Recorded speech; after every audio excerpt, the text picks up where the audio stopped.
Bonjour, mon nom est Pierre Bergeron et bienvenue à l'église communautaire Mountain View, une église où tous sont invités à découvrir et expérimenter Jésus pour ensuite influencer leur communauté. Pour ceux de vous qui sont nos invités pour une première fois, sachez que nous sommes un groupe de croyants passionnés par notre foi en Jésus. Comme vous pouvez le constater, nous sommes également multigénérationnels. Les gens associés à notre Église sont à différents niveaux dans leur parcours spirituel et notre désir est que chacun soit rencontré dans son besoin. Vous allez découvrir également que nous sommes une Église qui aime chanter et proclamer la parole de Dieu. Alors, bienvenue à cette célébration.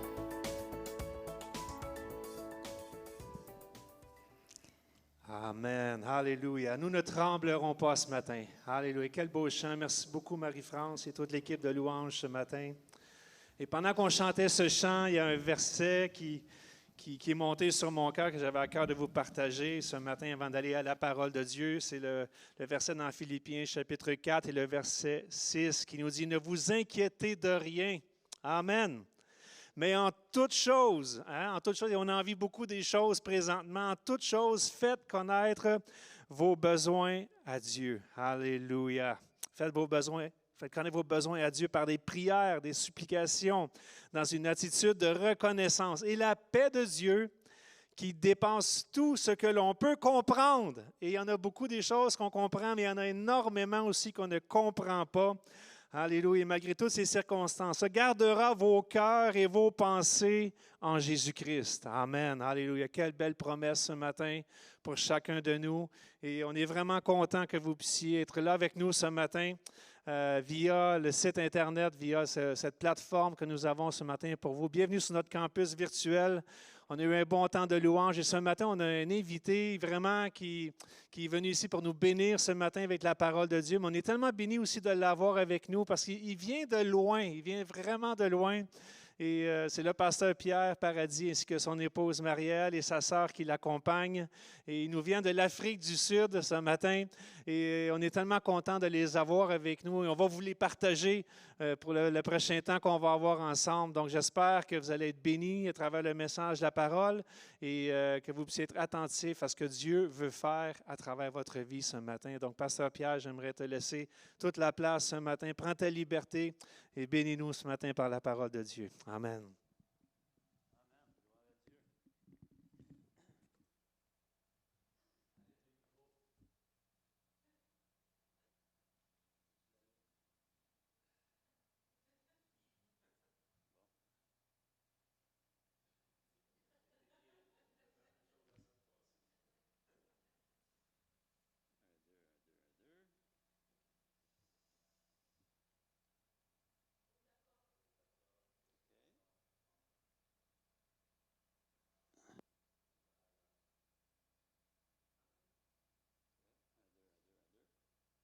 Ça fonctionne?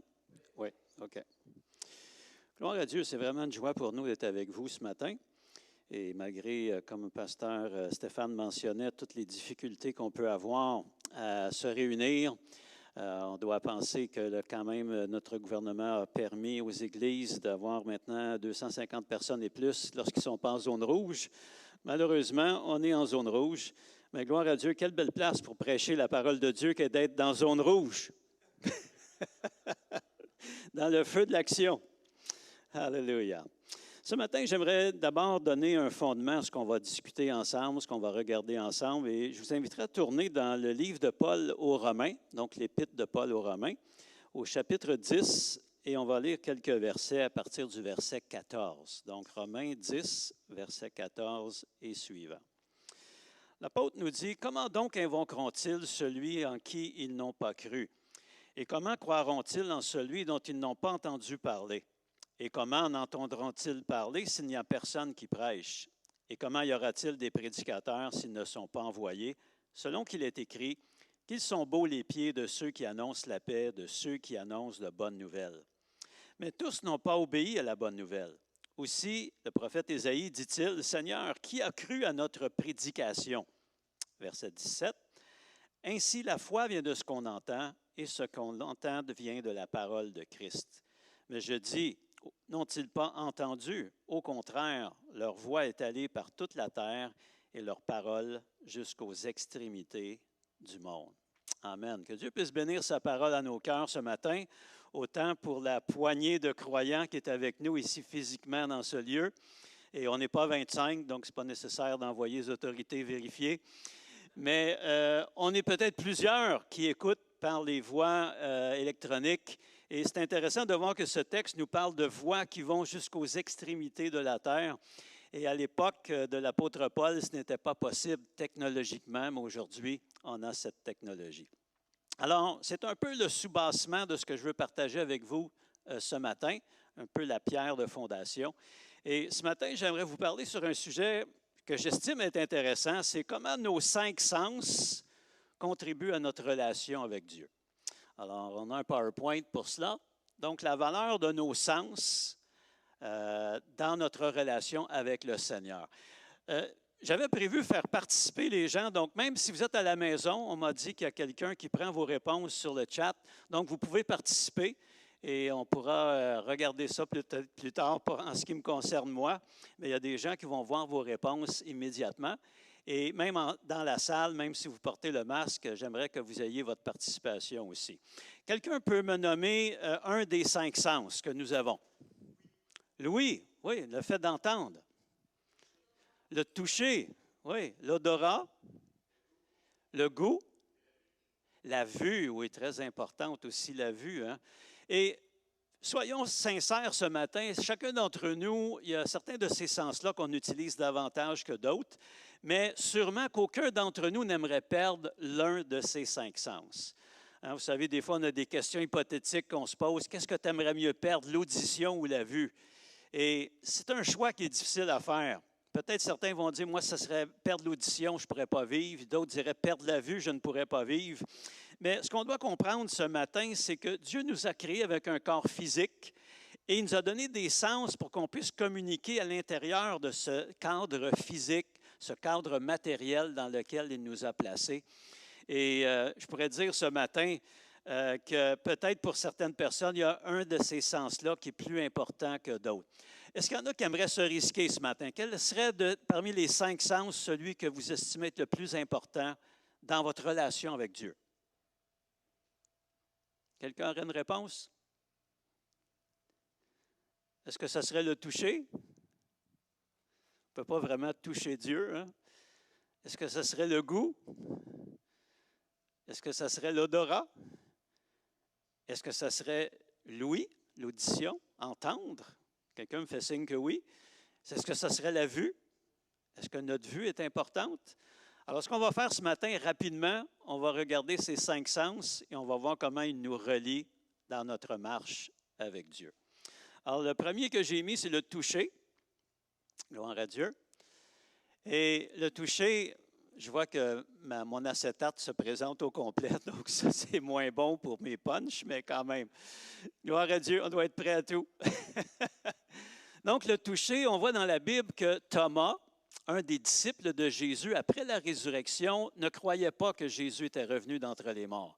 Alors, il avait vraiment dit aux autres, « Si je ne vois dans ses mains la marque des clous, et si je ne mets mon doigt dans la marque des clous, et si je ne mets ma main dans son côté, je ne croirai point. » Et ça a donné l'expression qu'on connaît bien ici au Québec, « Ah, celui-là, c'est un Saint Thomas. » Hein, ça veut dire que s'il ne touche pas, s'il ne voit pas, s'il ne peut pas palper avec ses 5 sens, ça n'existe pas. Donc, on a souvent vu cela d'une manière négative et on a souvent vu cela aussi comme étant opposé à la foi. Que quelqu'un qui a besoin de toucher, de palper une réalité, c'est que la foi n'est pas très grande dans son cœur. Mais ce n'est pas nécessairement le cas. Vous savez, il y a des gens qui sont plus rationnels que d'autres. Il y a des gens qui sont peut-être davantage logiques dans leur pensée, dans leur façon de prendre des décisions. L'émotion est moins là, mais c'est plus le raisonnement. Et ces gens-là ont besoin d'un support pour leur foi.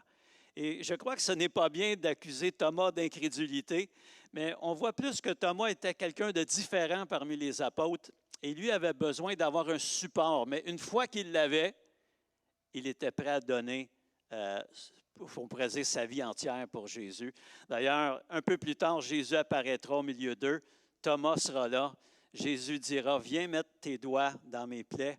Et Thomas va se prosterner. Il va faire la plus belle déclaration qu'un humain a fait sur cette terre jusqu'à ce moment-là. Et il va dire à Jésus, mon Seigneur et mon Dieu.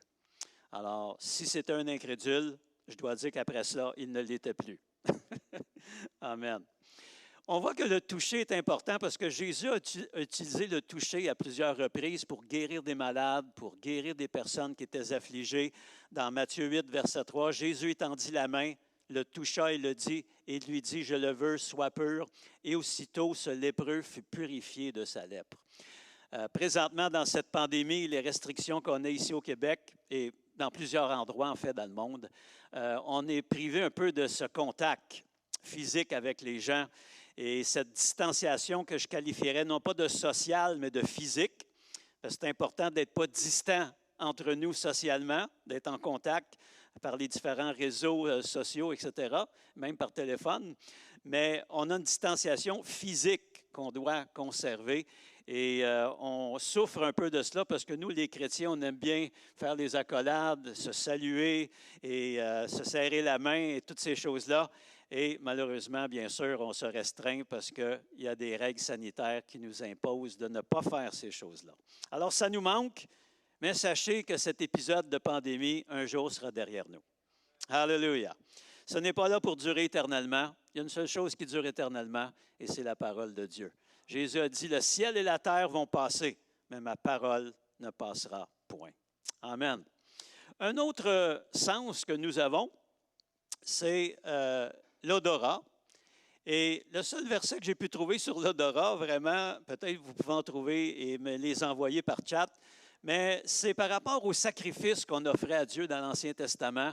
Et ça nous dit dans Exode 29, verset 25, que c'est un sacrifice consumé par le feu devant l'Éternel, d'une agréable odeur à l'Éternel. Et il y a aussi ce passage dans le psaume 34, verset 9, qui dit « Sentez et voyez combien l'Éternel est bon ». Il y a certaines versions qui disent « Goûtez et voyez combien l'Éternel est bon ». Je crois qu'on ne peut pas prendre littéralement le terme « santé » dans ce texte-là. Je mettrais plutôt l'idée de ressentir. Donc, venez expérimenter combien l'Éternel est bon. Et c'est bien sûr le message que j'ai entendu au début d'introduction de cette diffusion de cette église ici, le centre communautaire Mountain View. On vous invite à venir expérimenter combien l'Éternel est bon. Même dans ces temps de difficulté, même dans ces temps troublés. Vous savez, au début de la pandémie, quand j'écrivais un courriel aux gens, je disais, c'est intéressant de vivre cette période troublée. Mais au fur et à mesure qu'on a avancé dans la pandémie, j'ai changé mes périodes troublées pour c'est une période intéressante. Alléluia. Et c'est vrai que c'est intéressant de voir comment les gens se comportent, comment les gens obéissent ou n'obéissent pas, comment chacun a son opinion sur qu'est-ce qui nous met dans cette situation-là. Et on peut voir que, en tout cas, en ce qui concerne l'odorat, on n'a pas beaucoup de choses. On peut peut-être venir dans la présence de Dieu à l'Église, puis ça sent bon. Surtout s'il y a un repas communautaire qui se prépare en bas. Ça peut être intéressant. Mais dans notre relation normale avec Dieu, qui est bien sûr non pas avec des sacrifices consumés par le feu, l'odorat n'a peut-être pas beaucoup de rôle à jouer dans notre marche avec le Seigneur. Mais c'est quand même un des sens que Dieu nous a donné. Et vous savez comme moi que quand ça sent bon, quelque part, c'est attirant. Parfois même, ça stimule notre appétit. On n'a pas encore mangé, mais on sait que ça va être bon. Alléluia. Et c'est peut-être dans ce sens-là que le psalmiste a dit « Sentez et voyez combien l'Éternel est bon. » Amen. Ceux qui sont dans la place, vous pouvez dire « Amen ». OK, gloire à Dieu. Même à travers un masque, dites-le plus fort. Prochain sens, le goût. Ça aussi, ce n'est pas beaucoup sollicité lorsqu'on est dans notre relation avec Dieu, en train de l'adorer. On ne peut pas, à part que figurativement, dire « Je goûte que l'Éternel est bon ». Mais c'est sollicité dans les repas communautaires qu'on appelle les agapés. Hein, lorsqu'on a un repas communautaire dans nos églises, présentement, on n'en a pas eu depuis plusieurs mois à cause des restrictions sanitaires. Mais quand on en a, c'est un bon temps ensemble. On peut sentir que l'Éternel est bon, on peut goûter que l'Éternel est bon. et aussi dans le repas du Seigneur. Ce matin, on était censé avoir le repas du Seigneur. C'était prévu avant que la région ne passe en zone rouge, mais bien sûr, on ne pourra pas le faire ce matin. Mais dans le repas du Seigneur, on peut dire que notre goût et parfois même notre odorat est un peu sollicité par ce pain et ce vin que nous prenons pour nous rappeler ce que Jésus-Christ a accompli pour nous à la croix du Calvaire. Alléluia. Donc, à travers ces différents éléments-là, ces 5 sens, Dieu peut nous toucher et Dieu a dû, d'une certaine manière, aussi se révéler, et on va voir ça à partir de maintenant. Dieu a dû se révéler dans notre monde physique. Et pour le faire, il a dû le faire d'une façon que nos 5 sens puissent le saisir. Alors, on commence à entrer dans des sens qui nous sont utiles dans notre relation avec Dieu. La vue. La vue est parfois opposée à la foi. Paul dit dans 2 Corinthiens 5, 7, « Car nous marchons par la foi et non par la vue. » Qu'est-ce qu'il veut dire par là? Il veut dire que malgré les circonstances difficiles qui nous entourent, par exemple, présentement, à travers le monde, on est tous confrontés à la même situation, au même problème. Et à travers cela, on peut quand même avoir le sourire, on peut quand même avoir la joie dans notre cœur, parce qu'on sait que ce virus n'aura pas le dernier mot. Alléluia. Dieu aura le dernier mot là-dessus, sur cette situation-là. Alors, notre espérance n'est pas dans les percées technologiques ici-bas, mais notre espérance est dans le Seigneur. Et c'est pour ça que même lorsque nous sommes affligés, même lorsque nous vivons des difficultés, même lorsque une armée campe contre nous, comme c'est exprimé dans le dernier chant, nous ne tremblerons pas. Nous ne tremblerons pas, parce que notre confiance est en Dieu. Amen. Et j'espère que vous qui nous écoutez à la maison, vous avez aussi cette relation avec Dieu qui vous permet d'envisager non seulement la journée d'aujourd'hui, mais même celle de demain, avec de la foi, de l'espérance et une paix dans votre cœur. Alléluia. Alors, la vue est importante. J'aimerais pas être aveugle. On sait qu'aujourd'hui, il y a des gens qui peuvent lire la Bible en étant aveugles, parce qu'ils sont capables de lire le braille. Donc, il y a des petits points dans une page et avec leurs doigts, ils sont capables d'identifier les lettres, les mots et de lire la parole de Dieu. Bien sûr, la Bible en braille, je ne sais pas si vous avez déjà vu une Bible en braille, mais c'est immense parce que les pages, c'est du carton pour être perforé, donc ça fait des pages vraiment beaucoup plus épaisses. Donc, vous ne pouvez pas avoir une Bible comme celle-là en braille et la transporter avec vous. C'est vraiment des volumes très, très gros. J'étais pour dire volumineux, mais des volumes volumineux, ça fait un peu dire la même chose. OK. Donc, pour lire la Bible, c'est important de voir. Hein, quelqu'un qui est aveugle, il peut entendre la Bible, mais il ne peut pas la lire vraiment. Parfois, on regarde des vidéos d'édification sur la foi, sur les choses qui concernent Dieu. C'est bon d'avoir nos yeux. Est-ce qu'il y en a qui sont contents d'avoir la vue ici? Oui, je sais que ce que vous voyez, peut-être, ce n'est pas super plaisant, mais quand même, vous avez la vue. Et contempler la création de Dieu. Hein, regardez-moi les couleurs de ce jardin. Ça, c'est juste une photo. Imaginez quand vous êtes là en personne. Ça, c'est à Butchart Garden sur l'île de Victoria, dans l'ouest. Vraiment un jardin magnifique. Contempler la création de Dieu, ça peut être contempler les montagnes, contempler les arbres qui sont en train de changer de couleur. Notre vue, c'est vraiment quelque chose qu'on y tient beaucoup habituellement. Mais une chose qu'il faut faire attention, il faut faire attention aux illusions d'optique. Vous savez, toute la magie repose sur le fait que la main est plus vite que l'œil. Hein, le magicien peut faire apparaître des 25 sous, des choses comme ça qui semblent sortir de nulle part. Pourquoi? Parce qu'il fait tellement rapidement que notre œil n'a pas le temps de discerner qu'il l'a sorti de quelque part. Alors, il faut faire attention à cela. Il y a beaucoup de choses maintenant qu'on voit aussi sur les réseaux sociaux, des dessins 3D. Est-ce qu'il y en a qui ont déjà vu ça? Donc, on pourrait dessiner ici, par exemple, un précipice. Mais il n'y a pas de précipice, mais on a vraiment l'impression d'en voir un parce que l'artiste a su recréer la dimension 3D par son art et par son dessin. Alors, la vue, c'est bon, mais la vue peut parfois nous jouer des tours. Et finalement, le dernier, et c'était le premier qui a été mentionné, l'ouïe. Donc, Louis, ce n'est pas juste un prénom pour un homme, mais c'est aussi un sens que Dieu nous a donné. Et ce sens, on peut dire, il est beaucoup sollicité dans la parole de Dieu. D'ailleurs, un des versets, je dirais peut-être fondamentaux pour le peuple juif, c'est Deutéronome 6,4, qui dit « Écoute, Israël, l'Éternel, notre Dieu, est le seul éternel. » Donc, Louis est souvent sollicité dans la parole de Dieu. Pourquoi? Parce qu'avant d'être écrite, la parole a été prononcée.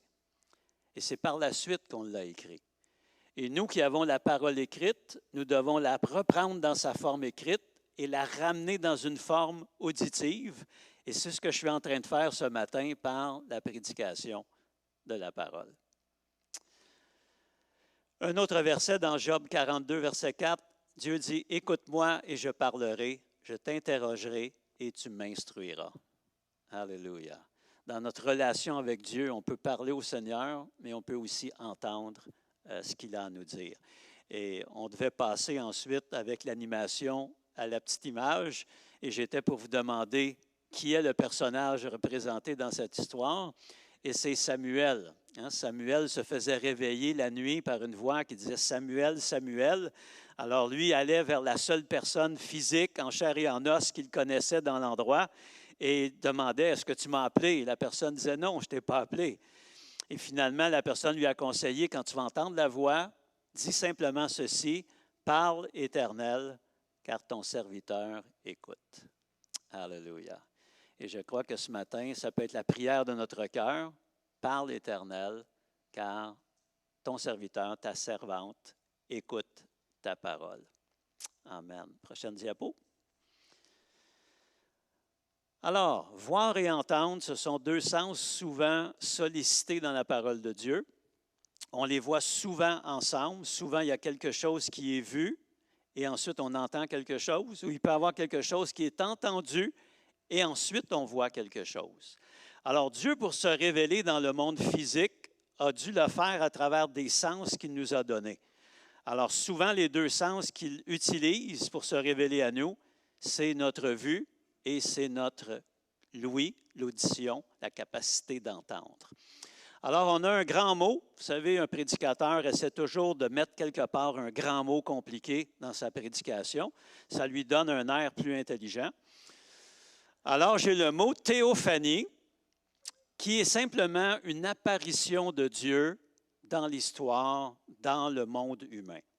Et dans la Bible, on a beaucoup de ce genre de manifestation. Donc, une apparition de Dieu ou une manifestation de sa présence dans le monde des humains.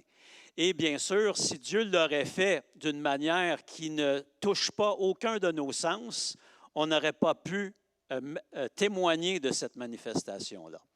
Alors, c'est important que Dieu se révèle aux êtres humains à travers les sens et les moyens qu'il leur a donnés pour saisir sa révélation. Alors, souvent dans la Bible, le fait de voir et d'entendre est souvent lié ensemble.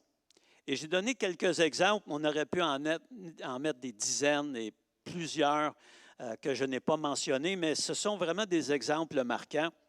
Le premier que j'ai pensé, c'est le buisson ardent. Est-ce que vous vous souvenez qui a vu le buisson ardent? C'est Moïse, oui. Et il l'a vu dans quelles circonstances? Alors qu'il gardait les troupeaux de son beau-père. Ça faisait une couple de jours qu'il faisait ça. En fait, la Bible nous dit que ça faisait 40 ans.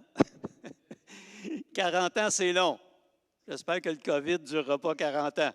Mais 40 ans, c'est long. Et Moïse a gardé pendant 40 ans un troupeau. On ne sait pas si c'est des chèvres, des moutons ou un mélange des deux, mais en tout cas, il y avait un troupeau. Et pendant 40 ans, il l'a gardé au désert. Et tout à coup, un matin, sans qu'il le sache, sans qu'il l'ait prévu, il a vu quelque chose de bizarre dans son environnement qu'il n'avait jamais vu auparavant. Il a vu un buisson qui était en feu, et ça, ce n'est pas quelque chose de rare, ça peut arriver dans des climats très secs, qu'un buisson s'enflamme par lui-même. Mais ce qui était étonnant, c'est que le buisson ne brûlait pas, ne se consumait pas. Donc, le feu était dans le buisson, mais le buisson restait intact. Alors, il a dit, je vais me détourner pour aller voir qu'est-ce qui arrive avec cette histoire-là. Et après qu'il ait vu, Dieu lui a parlé. Vous vous souvenez, il lui a dit, enlève les sandales de tes pieds, car le lieu sur lequel tu te tiens est une terre sainte. Et c'est là qu'il a reçu son appel pour aller libérer le peuple d'Israël qui était en esclavage en Égypte. Alors, il a vu d'abord quelque chose de particulier qui a attiré son attention, et parce qu'il s'est détourné pour aller voir, Dieu a pu lui parler par la suite. Donc, d'abord la vue et ensuite l'ouïe. Dans l'appel d'Isaïe, la Bible nous dit dans Isaïe chapitre 6 qu'il a vu le Seigneur dans son Saint-Temple. Lui aussi, c'est d'abord la vue. Et après avoir vu le Seigneur dans son Saint-Temple, vu les anges qui se criaient l'un à l'autre, « Saint, Saint, Saint est l'Éternel des armées », il a entendu le Seigneur, « Qui marchera pour nous? Qui enverrai-je? » Alléluia. Et là, on rejoint un peu notre texte qu'on a parlé au début, l'œuvre missionnaire, l'œuvre d'évangélisation, l'œuvre d'aller vers ceux qui ont besoin d'entendre la parole de vie, la parole d'espérance que Jésus-Christ peut nous donner dans des temps comme ceux que nous vivons aujourd'hui.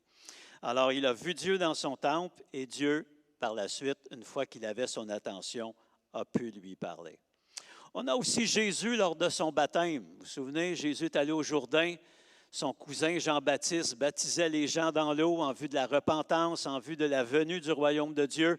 Et quand Jésus est arrivé, d'abord, Jean a résisté un peu. Il a dit, non, c'est moi qui aurais besoin d'être baptisé par toi. Mais Jésus a dit, non, c'est bien qu'on fasse cela comme cela. Et quand Jésus est entré dans l'eau, Jean-Baptiste a vu, après le baptême, le Saint-Esprit descendre sur Jésus sous la forme corporelle d'une colombe. Donc, il a vu quelque chose.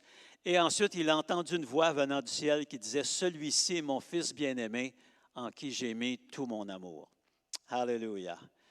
Mon ami, si tu nous écoutes ce matin et tu ne connais pas l'amour de Dieu, sache que l'amour de Dieu est entièrement en Jésus-Christ. Alléluia.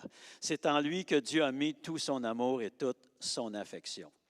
Le jour de la Pentecôte, alléluia, quand le Saint-Esprit est descendu sur les 120 qui étaient réunis, celui-là, c'est intéressant parce que ça a commencé par un son, un bruit venant du ciel, comme un vent impétueux. Et ensuite, ils ont vu comme des langues de feu se poser sur chacune de leurs têtes. Et la Bible nous dit qu'ils furent tous remplis du Saint-Esprit. Et c'était vraiment comme le lancement officiel de l'Église de Jésus-Christ. Et depuis 2000 ans, le Saint-Esprit vient habiter nos cœurs lorsqu'on donne notre vie au Seigneur, lorsqu'on le reçoit comme le maître de notre vie. Et on est animé par ce même Esprit qui a animé les apôtres dans le Nouveau Testament. Gloire à Dieu. Donc ici, c'est un peu différent. Ça a commencé par entendre quelque chose et ensuite, ils ont vu quelque chose. Et le dernier que j'aimerais mentionner, c'est la conversion de Saul de Tarse, qui est devenu le grand apôtre Paul par la suite. Et alors qu'il était sur le chemin de Damas, il a vu une grande lumière éblouissante, plus éblouissante que le soleil. Et ensuite, il a entendu une voix qui lui disait, « Je suis Jésus que tu persécutes. » Et il a demandé au Seigneur, « Que veux-tu que je fasse? » Et le Seigneur l'a guidé. Il est devenu un des grands auteurs du Nouveau Testament, a écrit plusieurs épîtres, dont celle aux Romains que nous avons lue au début. Et nous voyons ici que lui aussi, dans son cas, ça a commencé par quelque chose qu'il a vu. Et il ne l'a pas vu longtemps parce que la Bible nous dit qu'il est devenu aveugle pour 3 jours. Alors, la lumière était vraiment très éblouissante, mais il a entendu Jésus lui parler et il est passé du persécuteur principal, ennemi numéro 1 de l'Église, et il est devenu un de ses plus grands défenseurs par la suite et un des grands théologiens que nous connaissons dans la parole de Dieu. Alléluia. Prochaine diapo. Ce qui entre par nos yeux et nos oreilles a habituellement un grand impact dans notre vie. Vous savez, il y a beaucoup de choses, beaucoup de médias qui sont basés là-dessus. Les yeux et les oreilles. Ce qu'on voit et ce qu'on entend, on dirait que ça entre plus profondément dans nos vies que par nos autres sens. On peut se souvenir qu'on a touché quelque chose de rugueux, on peut se souvenir qu'on a touché quelque chose de doux, mais on ne peut pas vraiment, on dirait, ramener l'expérience au moment où on touche dans notre mémoire. Mais ce qu'on a vu et ce qu'on a entendu souvent reste longtemps dans nos têtes, dans notre mémoire. La Bible nous dit, la foi vient de ce que l'on entend, et ce que l'on entend vient de la parole de Dieu, de la parole de Christ. C'est pour ça que j'ai lu mon texte de début tout à l'heure, dans Romains 10, 17. Alors, bien sûr, toutes ces choses-là devaient se présenter une derrière les autres. Là, vous avez tout le tableau d'un coup. Donc, encore une fois, j'ai perdu mes punchs, mais ce n'est pas grave. Le Seigneur est bon. Beaucoup de gens vivent dans la peur à cause de ce qu'ils écoutent ou regardent. Et particulièrement dans les moments que nous vivons depuis quelques mois à travers le monde entier, il y a beaucoup de gens qui vont chercher de l'information, mais dans des sources non vérifiables ou douteuses. Laissez-moi vous dire, peut-être vous ne le saviez pas, mais je vais vous apprendre quelque chose ce matin, que ce n'est pas parce que c'est écrit sur Facebook que c'est vrai. Alors, je sais que je viens de détruire tout votre système de pensée, là. Ce n'est pas parce que quelqu'un a mis quelque chose sur Twitter que c'est vrai aussi. Oui, sérieux. Peut-être que je suis en train de démolir un peu votre construction de pensée sur la pandémie, mais toutes ces plateformes médiatiques, sachez qu'elles n'ont aucune censure, aucun contrôle. N'importe qui peut écrire n'importe quoi. Même, vous savez que Wikipédia, souvent qu'on utilise, moi-même, je suis en train de faire une maîtrise, et parfois, je peux aller sur Wikipédia pour avoir certaines informations, mais Wikipédia, dans un travail de recherche scientifique, n'est pas accepté comme une source fiable. Pourquoi? Parce que c'est monsieur, madame, tout le monde qui écrit quelque chose là-dedans. Donc, ce n'est pas vérifiable scientifiquement. Frères et sœurs, il y a beaucoup de gens ici au Québec qui se nourrissent de cela, 24 heures par jour. Et ce n'est pas étonnant qu'on se retrouve avec des dépressions, de la crainte, de l'anxiété, des problèmes même physiques qui peuvent se manifester, parce qu'on vit de ce qu'on se nourrit. Vous savez que si on mange juste du fast-food, c'est bon du fast-food, c'est bon au goût, mais ce n'est pas nécessairement bon pour la santé. Et ce qui entre en nous a un effet sur nous. Et ce qui entre dans nos pensées, soit par la vue ou soit par les oreilles, aura une influence sur nous, qu'on le veuille ou qu'on ne le veuille pas. Si on veut vraiment avoir la paix de Dieu dans nos cœurs, ce n'est pas mauvais de regarder ces plateformes. Faites-en une diète un peu, mais remplissez-vous davantage de la parole de Dieu. Parce que la foi vient de ce qu'on entend, et ce qu'on entend vient de la parole de Dieu. Je dirais que la peur vient de ce qu'on entend, et la peur vient de toutes ces sources non vérifiables où monsieur, madame, tout le monde raconte une expérience qu'il a eue et vient semer la crainte qu'on pourrait vivre peut-être la même chose, que c'est un complot, que c'est ceci, que c'est cela. Et malheureusement, même parmi les chrétiens présentement, il y a des gens qui ont pris position. On n'a pas à se polariser pour cette histoire-là. On a juste à vivre notre témoignage d'enfant de Dieu, vivre dans la paix et demander au Seigneur de faire son travail dans notre vie. Amen. Prochaine diapo.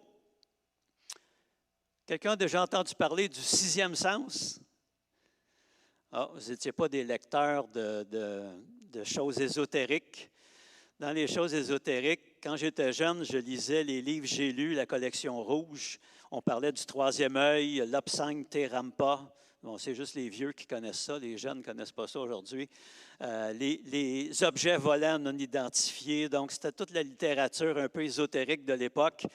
Alors, on parlait de sixième sens, de s'ouvrir le troisième œil, d'avoir des voyages astrales, d'aller dans l'ésotérisme, d'entrer en transe. Frères et sœurs, quand on est chrétien, on n'a pas besoin d'un sixième sens. On a mieux qu'un sixième sens, on a le Saint-Esprit de Dieu qui habite en nous. Et le Saint-Esprit de Dieu peut nous guider à travers des eaux tumultueuses. Il peut nous faire arriver à bon port. Et surtout, il peut le faire tout en maintenant la paix dans nos cœurs. Et la paix de Dieu nous garde en Jésus-Christ. D'ailleurs, vous voyez, j'aurais pu couper à cet endroit-là parce qu'on parlait de prendre le repas du Seigneur. Alors, je voulais conclure avec le repas du Seigneur, mais il n'y en a pas ce matin. Alors, dites-vous que communion vient d'être effacée. Pendant le repas du Seigneur, soyons prêts à rencontrer Dieu avec nos 5 sens et par l'Esprit Saint. On enlève ça, mais on peut quand même rencontrer Dieu ce matin. Il n'y a pas juste dans la communion qu'on le rencontre, mais on peut le rencontrer alors qu'on ouvre nos cœurs à sa présence et qu'on laisse Dieu, on laisse le Saint-Esprit agir dans notre vie. Ce matin, j'aimerais m'adresser particulièrement aux gens qui sont avec moi, bien sûr, physiquement ici dans cette salle, mais j'aimerais m'adresser à vous qui nous suivez sur les plateformes médiatiques. C'est important d'avoir quelque chose à s'accrocher, quelque chose pour nous ancrer. Vous savez, un navire qui n'a pas son ancre va être ballotté par les flots, va être ballotté par les courants marins et il va aller, ce qu'on appelle, à la dérive.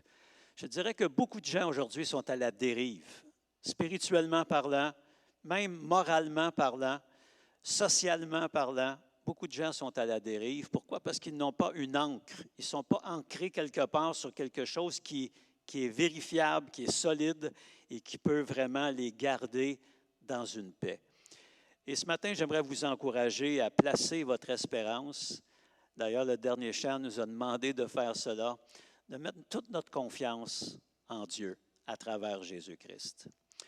Un jour, Jésus parlait du Père et un de ses disciples a dit, « Seigneur, montre-nous le Père. » Vous voyez comment la vue est importante. Hein? Ils avaient Jésus avec eux. Nous, on aurait aimé ça, être à leur époque, pouvoir voir Jésus, toucher Jésus.